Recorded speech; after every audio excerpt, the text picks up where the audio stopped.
Hi guys, welcome back to my channel. If you're new here, I am Kristin. This is Traveling with Kristin, and this is where we travel all around the world in the digital nomad lifestyle, learning about destinations, tips, and tricks to help you become a digital nomad and stay one. So today I'm going to teach you how to create your digital nomad job, or how to figure out what the heck you can do for work as a digital nomad.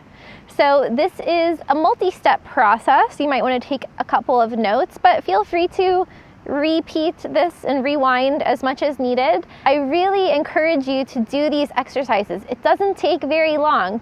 Like, you can actually figure out what you should do to be a digital nomad in the next 15 minutes or so. So let's do it.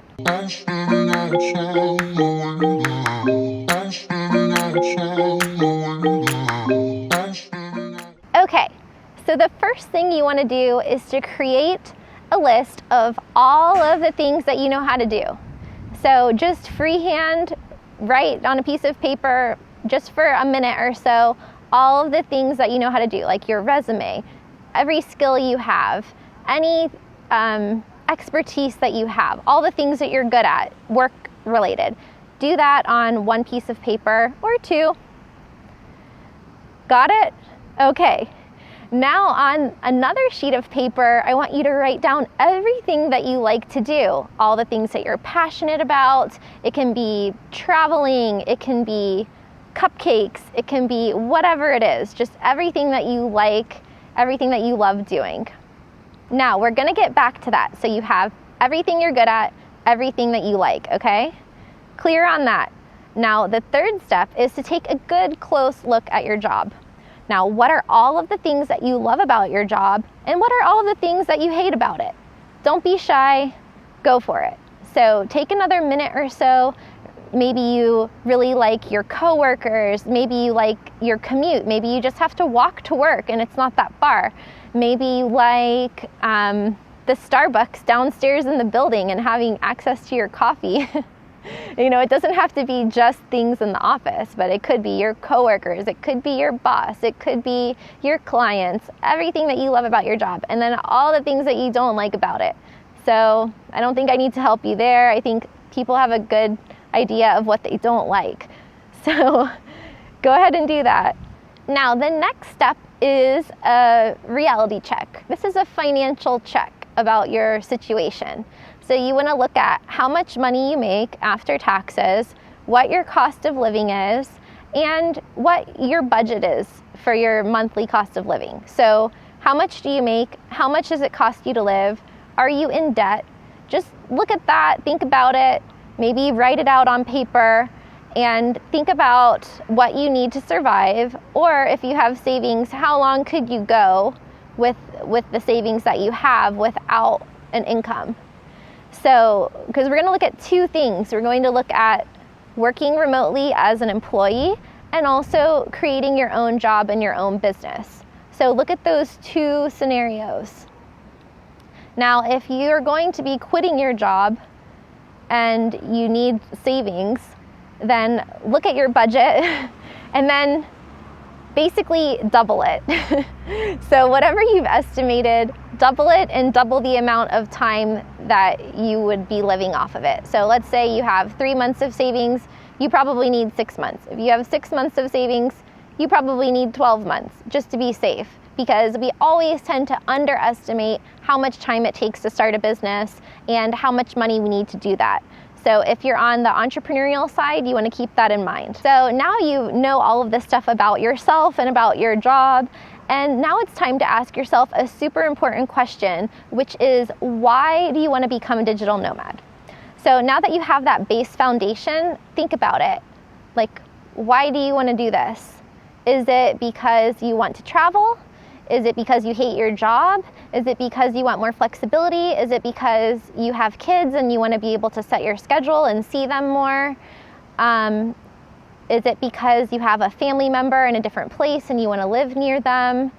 Is it because you just feel like you can't get any work done at the office and you really want to just work from home and not be bothered?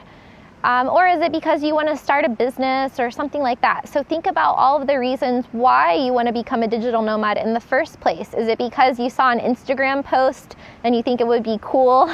Is it because you want to change careers?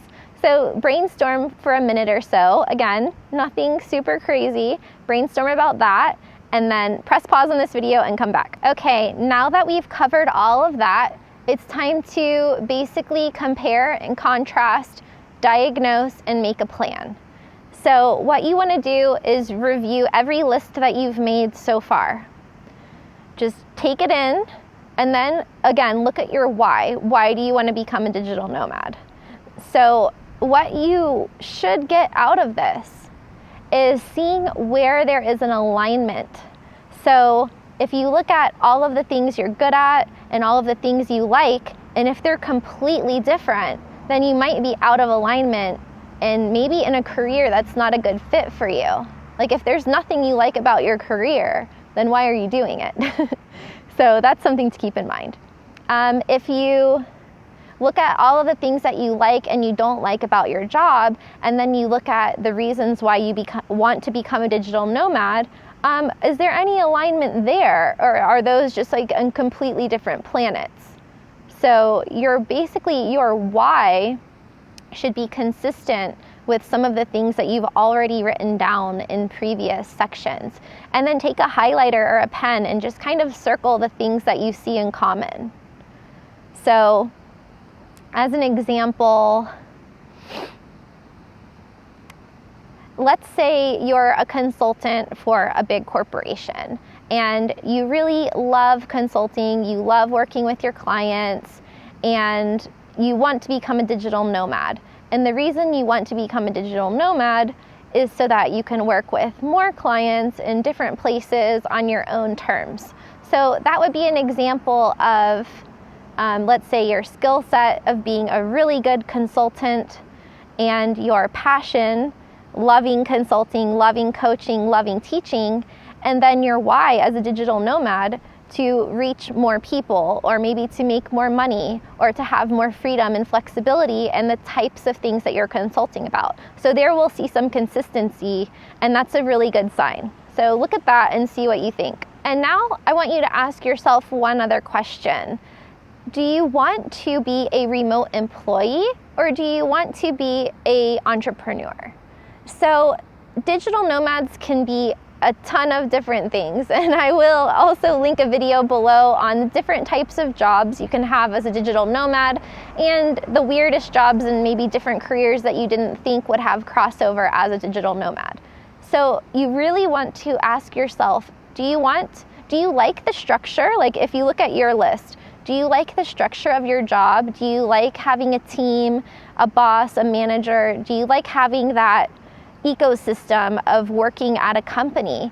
Like maybe you're not interested in starting your own venture. So that's super important to look at. If you want to be a remote employee or be a worker in a remote capacity, or if you want to be self-employed or an entrepreneur or a freelancer or something like that. So those are the main categories: either remote worker, online business owner, entrepreneur, or freelancer. So if you look at each category in each list that you've made, you should be able to come up with some alignment and some similarities between those. And then when you compare that with your why and whether you want to be a remote employee or an entrepreneur, you should also see some overlap in those areas. So this is just a good exercise to go through to try to diagnose why you're doing what you're doing. So if you're in a job that you like, what you want to keep about that in a digital nomad capacity. If you're in a job that you hate, is it time to move to a different career or just a different company? And so by taking a good look at that and also establishing your why as to why you want to become a digital nomad and looking at the financial piece, you can see if it's feasible and where you need to make some changes. So if you're going to work as a security guard, but your passion is making jewelry and you're really good at it, then maybe starting a side hustle like an Etsy store, selling jewelry could be a good idea. So Your zone of genius is typically where your passions and your skill set align, but also you might not be necessarily very passionate about your work, but you're okay just powering through it. You make good money, people want you to do that job for them, and you don't have a problem getting paid. So maybe you just want to stick with your expertise but make it remote. So let me know what you guys came up with. Did you find out anything new about yourself that you didn't know before? What were the results of your likes, your dislikes, your passions, your skills, and your why? So let me know in the comments what you came up with, and if you think that being a digital nomad is more realistic than ever, or if you still have a little bit more work to do before preparing to make that transition. And for more tips and videos, make sure again to subscribe, where you'll get weekly digital nomad tips, destinations, and travel videos and vlogs here on Traveling with Kristin. See you soon.